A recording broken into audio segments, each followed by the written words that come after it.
Dead Souls, a game that many consider to be the black sheep of the RGG game series. But why is that? And why is it a game that you should have or actually start playing? Join me as we take a little dive into the game and look at what originally makes people see it as bad and why some, including myself, feel it's a freaking great game. First off, what is Dead Souls? Well, if you're the one of so many who haven't heard of the game or missed it popping up on your YouTube feed after searching the OSTs of the other games, Dead Souls, or as it is known in Japan, Ryoga Kotoku of the End, or Like a Dragon of the End for a full translation, was a non-canon spin-off game released in Japan on June the 9th, 2011, and then got localized and released for North America and the rest of the EU on the 13th and the 16th of March 2012. The game is basically about a zombie infestation hitting Kamurocho, and it seems that the person behind it has kidnapped Haruka. The game takes place more or less after the events of Yakuza 4 and consists of 4 playable characters just as 4 had, only this time the 4 playable characters consist of Akiyama, Majima, Ryuji and Kiru. This marked the very first time players could play as Majima. This was obviously way before Zero and Kiwami 2 allowed players to do this again though. This also marked the first and only time you could play as Ryuji as well, whose story arc in this game was pretty neat, I gotta say. Unlike the traditional battle system the series is known for, this game focuses heavily on using firearms instead, since your fists won't be able to put the souls of the dead to rest this time. So the overall gameplay might feel alien to a lot of people, but then how is the gameplay, you might wonder? Gameplay itself can feel clunky with how the controls handle when aiming, but you tend to adapt to them quickly and the different control layouts you can choose from help further with this. The overall combat with weapons can kinda be compared to how Resident Evil 4 does it, where you have an over-the-shoulder camera when aiming. But unlike Resident Evil 4, Dead Souls lets you run and gun too without the need of aiming, which works rather well when you're playing through the game. The zombies themselves aren't too bad either. They'd function as well as you would expect a zombie to, well, function like. However, similar to Resident Evil 4, Dead Souls has a range of mutated zombies. So you got some zombies that are a little bit tougher than the standard lot. Zombies like the Monkey Boys, or well, these big guys, and so on. All very unique and provide an added bit of a challenge too. In place of the series staple heat actions, which is pretty much heat actions but performed as you fill up a gauge and then pressing triangle when the icon prompt comes up for items and objects around the maps, or when a monkey boy or boss launches an attack at you. It is honestly rewarding to pull off and see the action play out, be it a simple explosion or an environmental one as well. But then speaking of bosses, I bet you are wondering, how do the bosses work in this game? Well, instead of fighting human enemies, you are now up against the mutated creatures the game throws at you, all accompanied by a signature killer music track and some unique ways to take them down as well.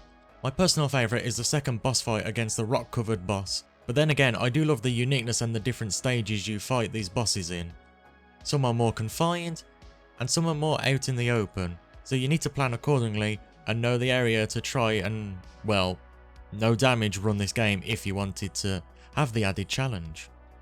The sub-stories of the game are really fun to play too, as each character has a total of, well, about 15 sub-stories, but then saying that, there's also a total of 60 sub-stories altogether.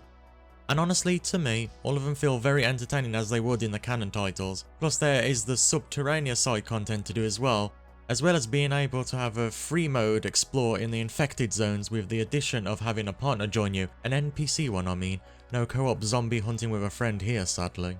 Other side content also includes the hostess side content. Each character gets their own set of hostesses that they can take out and go to karaoke with, and other activities. It's fun to listen to Ryuji of all people sing too. This is also where you can listen to Majima sing Get to the Top, albeit messing up the lyrics since he forgets them very often.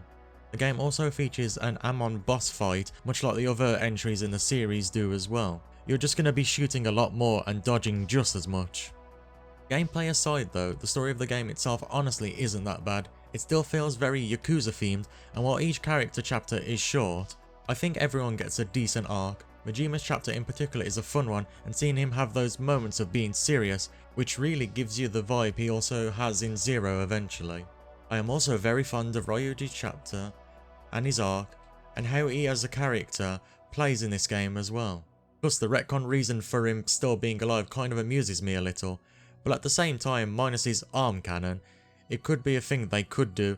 I mean, it's not like they haven't done this in a later title, right? But now we come to what's bad about the game. Straight up, the biggest complaint you will see is how choppy or slowed down the frame rate got in-game when doing sniper heat actions or when a good handful of zombies were on screen. Overall, this seems like it was an issue of the PS3 getting pushed to the limits it could go and maybe not enough time to optimise some aspects of it, thus the FPS issue came on as a result of it. If you are, however, to play the game via the RPCS3 emulator, a lot of these FPS issues are gone, along with the ability to actually upscale to 1080p and have a clearer picture as a result. But then again, RPCS3 can't save you from the huge FPS drop and slowdown that happened during the Kinro and Jinro boss fight. Due to those two and their effects being on screen at the same time, they suck the life out of the FPS, even on RPCS3. But also, as said, the controls themselves can be awkward to newer players unless you either just get used to the feel of them or change the control setup. Not a huge issue, but it can turn a few people off from playing it. Final thing that makes this game seem bad to people is its original reception, as it kind of killed off interest for the game series in the West for a good time. Plus, this was a time when the zombie genre was starting to get more popular and before it became more saturated and starting to see the genre becoming the norm. So I guess all this eventually led to the interest getting killed off and Dead Souls in the end getting given that black sheep of the franchise label. Playing the game now, I feel it doesn't really deserve that, as overall what I think really killed off the interest was the marketing not being good in certain places and Yakuza weirdly getting given this label as a GTA clone or being a Japanese GTA when it is far from being anything like a standard GTA game. That stigma seemed to stick, especially up to Yakuza 6, believe it or not. So Dead Souls was the last we saw of Yakuza up until the eventual digital only release of Yakuza 5 on PS3, and that just barely got a translation and release at all. Fully, we wouldn't see the love of the series come back until the eventual release of Yakuza 0.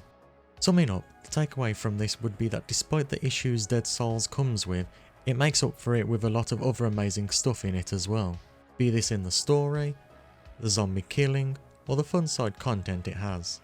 You are able to dump your own copy and have a PC with the needed specs to run RPCS3. I'd play it on there for the better experience. However, if you can't and can look past the PS3's slowdowns, it can still be just as fun on the actual PS3 hardware. Give it a chance and I am sure you will have a lot of fun. Well guys, I hope you enjoyed my thoughts on Dead Souls. The game is really fun and worth your time.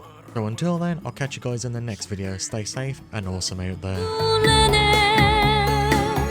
だけどなぜだろうこの人だけは違うそう思えた